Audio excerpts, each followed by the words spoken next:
I'll be the first to tell you that Valentine's Day isn't all that significant to me.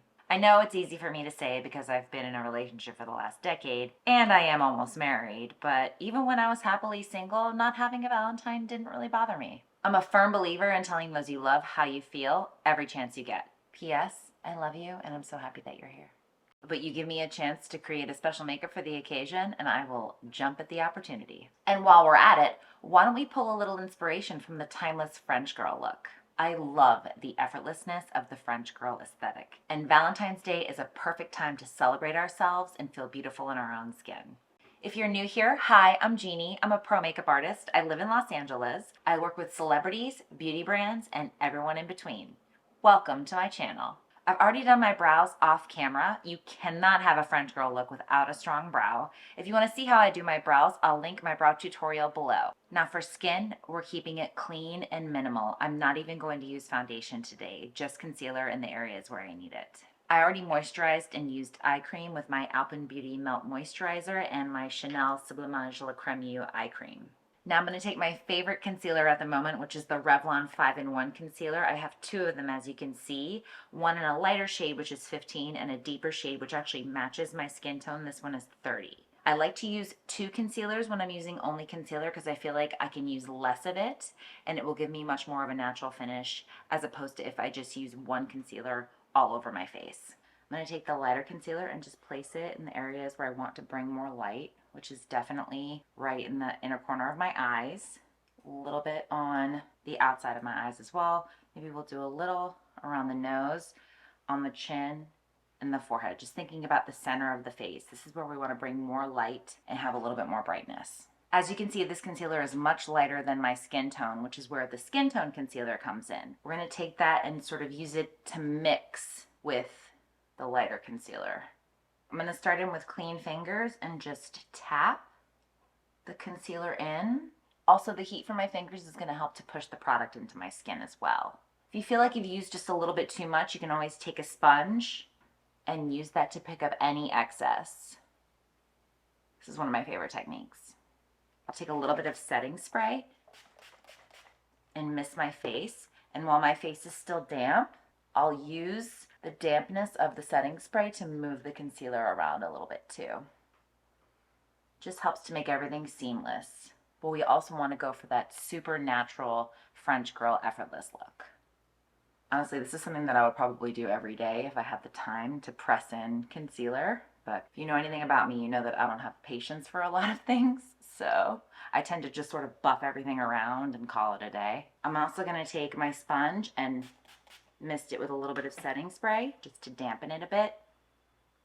And then use that to press the concealer in. The concealer is all blended in. As you can see, my skin still looks pretty natural. You can see a little bit of the redness still sort of coming through. I'm going to use a little bit more just around my nose just to help cancel out a little bit of that. But again, I don't want to mask anything. I don't want to use too much concealer to where it looks like we have a makeup-y look. We still want it to be really natural. Just a little bit around my nose. I was sick last week, so I still have a little bit of residual redness around my nose. That's fun. The puff really does help to just push the product in and not move it around. But I still feel like it looks like my skin tone. I'm not even going to powder this because the concealer has done a pretty good job of evening out my skin while keeping it looking really natural. Continuing with skin, I'm going to go in with the RMS Beauty Buriti bronzer. It's a cream bronzer. It's definitely more of a neutral tone. It's not too warm and it's not too cool. I'm going to use my Smith Cosmetics 151 brush. You've seen me use this brush on this channel before. The thing that I really love about it is that yes, it is a bigger brush as far as placement on the cheek, but the thing I love about what it does is the bristles really help to sort of diffuse whatever color or whatever product you're going to put on the face. It helps to create like a wash of color on the face as opposed to a contour or a blush, and it helps to keep it really soft, which is what we want. I could keep the skin the way it is, but I do want to bring a little bit of life to it because that's what we're doing for this look. Plus I love how bronzer brings warmth and dimension to the face in a really subtle way. So I just loaded up my brush. I'm gonna, as always, tap it on the back of my hand to get rid of any excess product, but also to work the cream into the brush. And then we're just gonna tap and work up into the hairline, top of the forehead, a little across the nose, and then the jawline down the neck.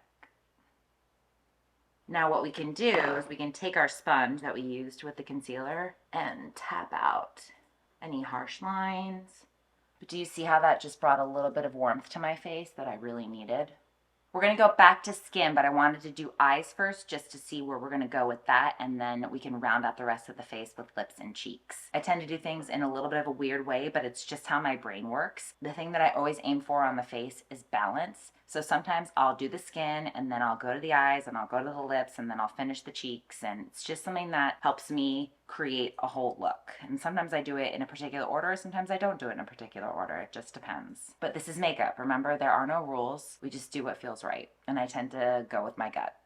Sometimes what I also need to do, if I put something on the skin, whether it's on a client or on myself, say it's a bronzer like I just did, I need to let the bronzer sort of settle into the face and see where it's going to go. And then I can put whatever I need to put on top of it. Because sometimes what happens is you put bronzer on, then you put blush on, then you put highlighter on, and it's just way too much. By allowing the product to settle, you can see where the look is going to go. I often say that I really love how a makeup looks 30 minutes after I've finished it, because then the makeup has really settled into the skin, kind of become a part of the face, and you can see what it actually is going to look like and how it's going to photograph, or what it's going to look like in real life. For eyes, I'm going to use a trick that I learned from Violette. I know it's not a coincidence that I learned this from a French makeup artist. I'm a big fan of hers. But she'll take a black pencil, a Kohl pencil, or any kind of eyeliner pencil. She'll just line the lash line, not in the waterline and not on top, just to give the appearance of a thicker lash. And I've tried that and I really, really love it. And it lends itself, like I said, to the whole effortless French girl aesthetic that we're going for. I'm going to take all along the lash line, right between the lashes. It's really subtle. And then another thing I'm going to do is take, this is a small Smith Cosmetics brush. This is a 304. I'm going to grab some product on the brush, and we're just going to do a little bit just to give that little illusion of lift. Very subtle, like I said, but it does make an impact face to face. I'm going to take a Q-tip with some Bioderma and just fix. We haven't done anything on the eye yet except for this liner.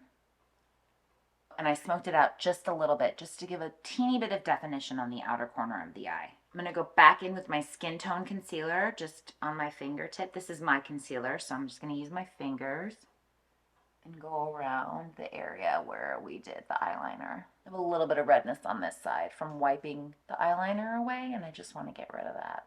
I'm going to take the Buriti bronzer on my brow bone, just like that. I'm going to take a clean 237 brush and buff that out to make it really soft.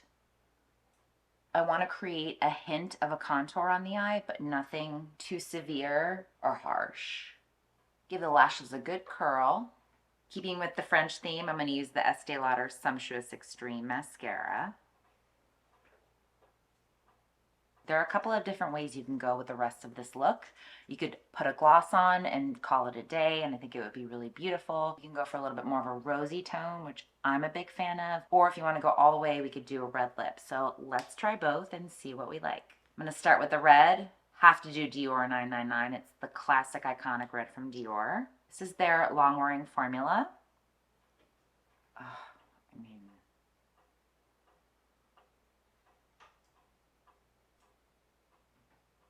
the thing I love about this doe foot is you can use it to get a nice clean edge. I was thinking that this would be more of a look that when you're going out with friends or when you're not planning on kissing anyone, but it's a transfer-proof formula, so you could use this for a date night too. Just to give you a couple of options for our second look, we're going to go a little bit softer. This is Rosy Risk from Maybelline.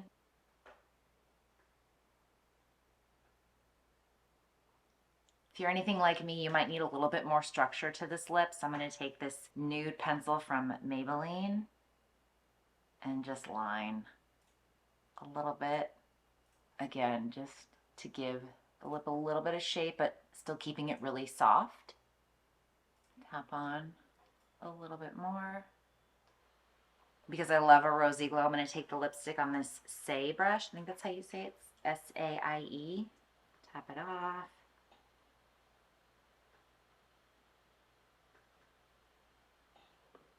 I do love a red lip. I love that classic look, but there is also something to be said for a look that's super feminine and soft, just like this one is. Whether or not you're celebrating Valentine's Day, I feel like this is a perfect look for every day, going out with friends, going out with your partner, it doesn't matter. I hope you enjoyed this video. If you like what you see, please like and don't forget to subscribe for more beauty content, makeup tips, and tricks from me. Thank you so much for watching. Have a great Valentine's Day and a great week, and I will see you next time with a brand new video.